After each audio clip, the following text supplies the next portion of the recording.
everyone, welcome to my channel. It's your girl Amanda the author, and thanks for tuning in. I'm excited about today's video because we are talking about one of my favorite things and favorite aspects of writing fantasy, and that is building a magic system. I even wore my special horoscopy magical type shirt for this occasion, and I don't know, this is one of my favorite things to do. Like I said, I love creating new magic systems and creating a new world, and that's part of why I write fantasy, and I'm really excited to bring this to you today. I'm going to be giving you 3 questions that you should ask yourself before you start writing and really honing in on your magic system, and then 5 steps you should take once you've answered these questions will set yourself up for success and help you write the best magic system for your novel. Before we get started, if you are an author and you're looking for tips on book writing, book marketing, author self-care, because that's just as important, then I'd love to have you go ahead and subscribe and kick it with me every Thursday. And if you'd like to get a copy of my books or find out what else I do aside from hang out in these YouTube streets, you can find links to the books, plus my socials, and a link to join my newsletter in the description below. So let's get started. Okay, so the first question you should ask yourself is, where does this magic come from and why? Is it something that was bestowed from on high? Is it something that is elemental? Is it just inherent magic? Is it just innate that, nobody gave them magic, they just were born with it? Asking this question and figuring this out can help to really establish how much power your magical beings have, whether it is something that they had to fight for, right, as in the case of securing magic from on high or from some magical object, and if the magic was bestowed upon them or if they stole it, then it can be taken, which is something that can help add to the stakes in your book. So that would be the first question that I would start with. The second question I would ask yourself is, who gets to use the magic and why? Is this magic used by everybody in the entire world? Everybody has some type of magic? Is it only a select few? Is this a world where even if only a select few people are magical, everybody knows about it? Like in my Witchkind series, everybody knows that there are witches and magical people exist, but not everybody in the world has magic or is given magic through a magical tattoo. Or is this a situation like in a lot of magical stories that we see where the beings have to hide their magic? So think Charmed or any kind of thing like that, where they have to keep that under wraps. This again can help add to the stakes in your story, because maybe if there are people who know there are magic, they're wanting to try to take it or try to get some for themselves. And if your beings have to hide their magic, that could add some tension between themselves and the greater world at large from, making sure that their magic is never discovered. And the third question, how is magic used and why? Is it used to help people, to harm people, just used for personal gain, just to do laundry and go to work and teleport yourself to Fiji? Like, how are your beings using their magic? And also you should think about whether the magic is done through incantations, spells, potions, a combination of it, or is it only just I have this magical power and I do the magics? Are they able to do more with their magic beyond what their inherent powers allow them to do? In terms of the why aspect, this is what can help you with the tension, because again, if you have a magical being and they're using magic to hurt people, maybe your protagonist is one of those people who's being hurt, or their people are being hurt, and they can rally people against this magic. Or if it's a situation where they're not supposed to use magic for personal gain, that adds tension as well of how are these people bending the rules, why they're bending the rules, and what have you. So once you've answered these questions, you can keep them in mind as you're moving about these 5 steps. I think they're a really good foundation to get started and honing in on your magical world that you're creating. As an example, for me, when I started writing my Witchkind series, I really wanted to make the magic elemental. So the magic is elemental, people get their powers from one of the 4 elements, and certain powers correspond with one of the 4 elements. I wanted to make the magic where everybody in the world knew witches existed, but not everybody had magic. There are people who would be jealous of that magic, and people who would also think that witches were evil, right? On some religious, bullshit like that, and coming from, the influence of vampires who don't like these witches. I also wanted to eliminate the whole personal gain thing and having powers be evil and good and things like that. I just wanted it to be based on intention instead of a certain, necromancy's evil, this powers that, whatever. In the book I just finished writing, in the House of Transcendence, it's kind of the opposite. So people have inherent powers. There's a lot of usage of incantations and spell work and potions in both works.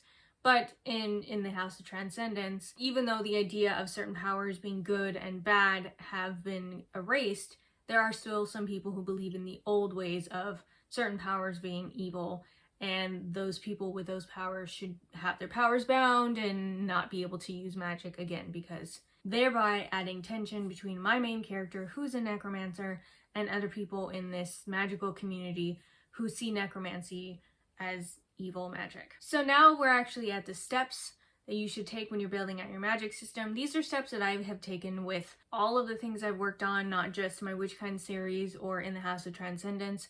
I also did this a little bit for my short story Funnel Cake, which is in Girls of Might and Magic, because my characters are witches and they're also monster hunters, so that's a whole other layer of magical there. Step number 1, make a book Bible.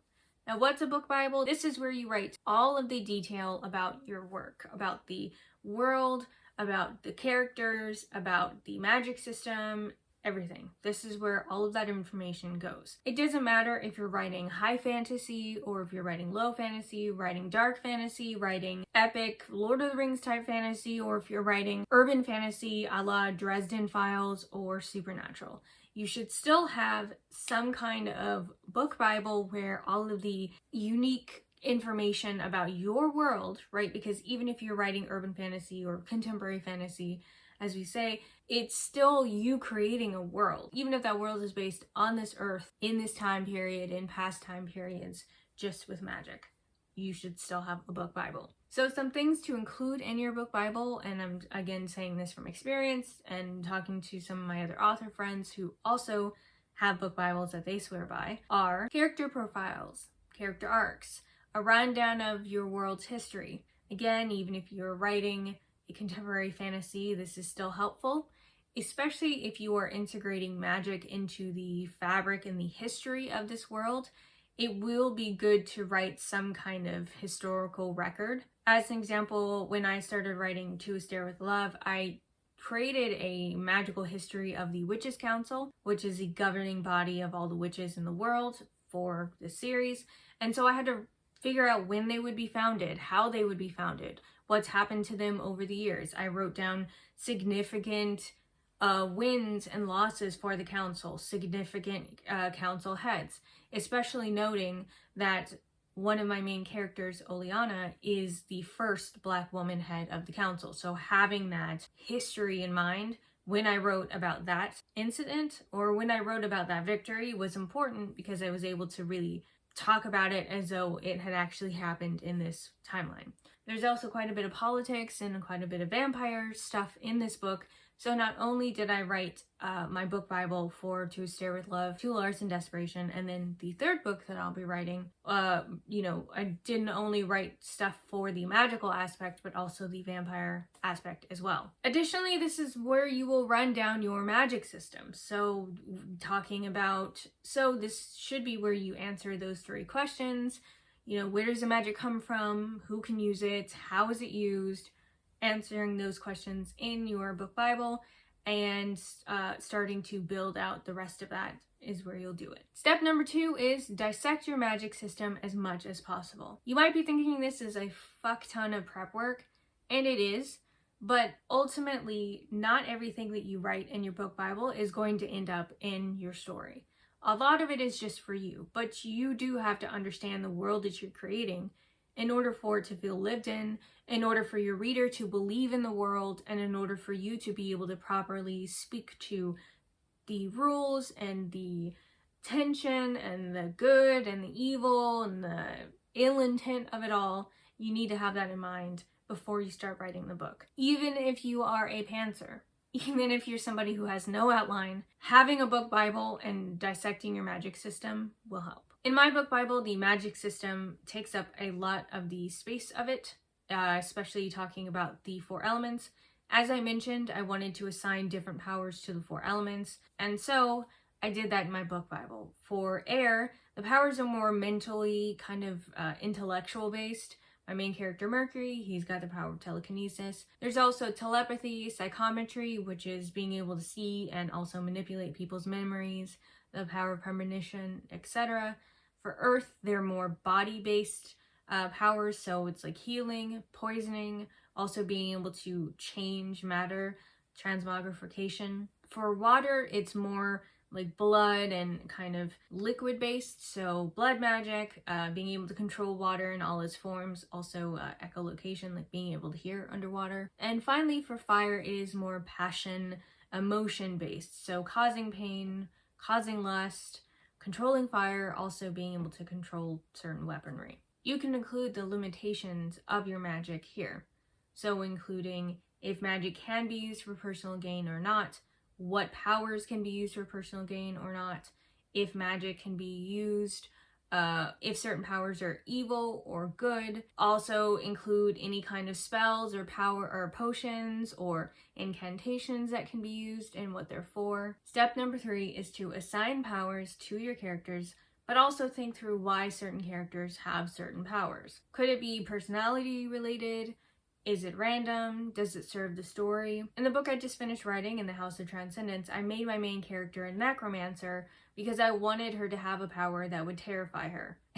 Quite literally put her through hell. And I wanted a power that's traditionally been seen as evil to add to the tension between my main character Zora and some of the other characters in the book. Thinking through how your powers affect your characters, whether the power is something too big for them, or maybe they're using it in a delightful way. Maybe this is somebody who just got the power of teleportation and they're doing too much and never driving their car. These are things to consider and also write down in your book Bible, because this is all things that will inform your character's arc, which is also something you should be writing in your book Bible as well. Step number 4, and I already mentioned this, is to think through and write down the magical history of your world. Again, it's important to have an understanding of how magic came to be in this world, whether it was given by some god, bestowed from some object, or it just is an inherent thing that these creatures or beings have. It's important to have that also in your book Bible and write down the history. Like I said, not all of this is going to end up in your book, so don't feel like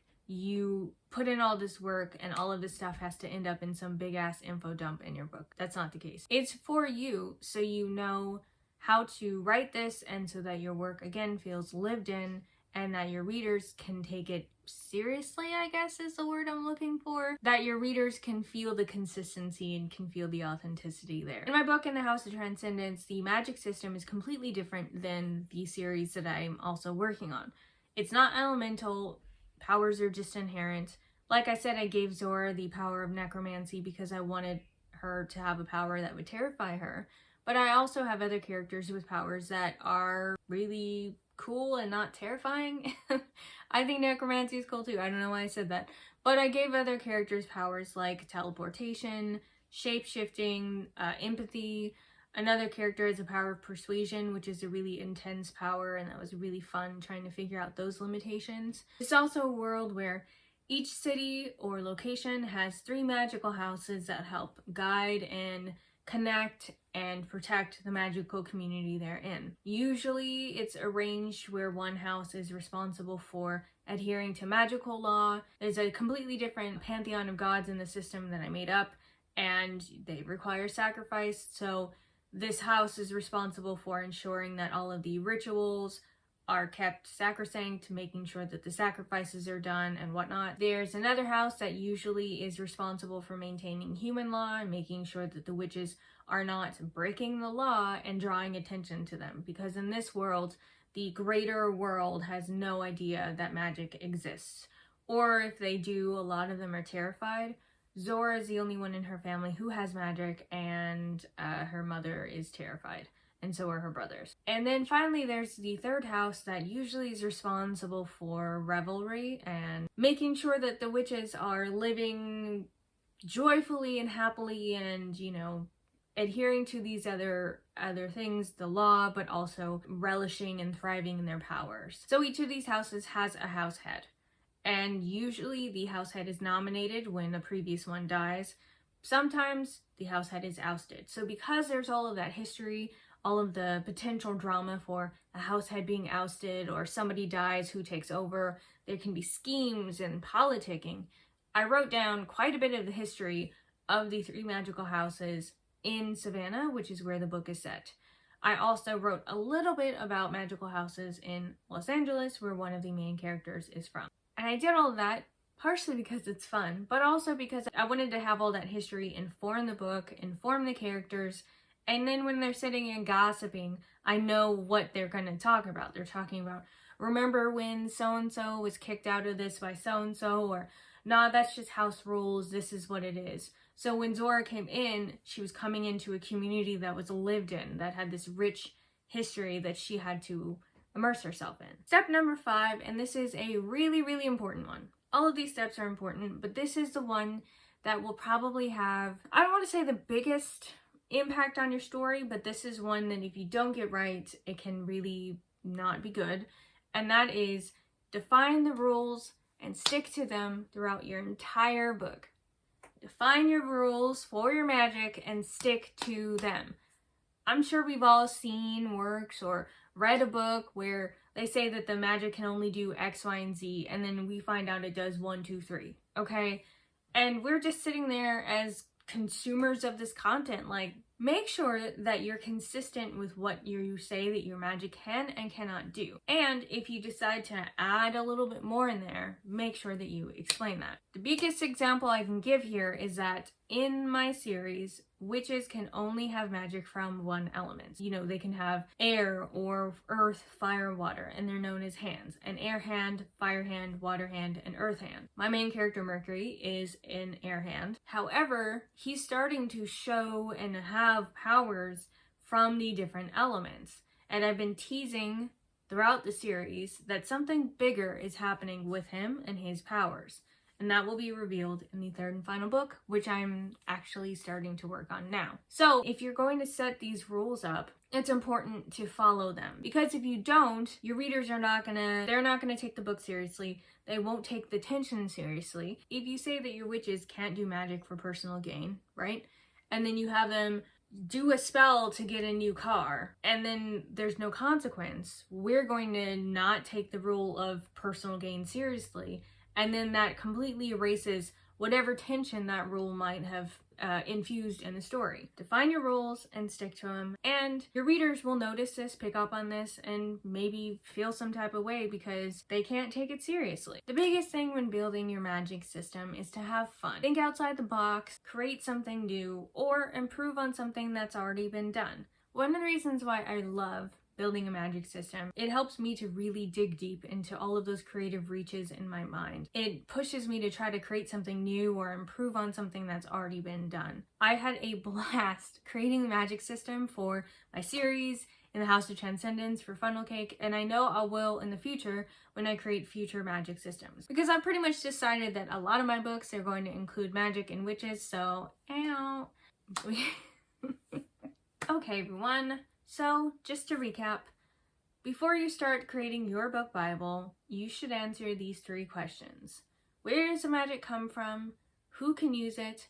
And how is it used? Once you start answering those questions, you can start putting together your book Bible. And when you put your book Bible together, make sure that you're dissecting your magic system as much as possible, including its history, including its limitations, including which character has what power and why, if the power is significant to their character arc, right? Like if you're giving them a power that they can't control, that's too big for them, maybe they misuse the power, maybe it's something that's easy for them to abuse. All of that is important to write in your book Bible, as well as your character arcs, character profiles, and the history of your world, including the magical history of this world.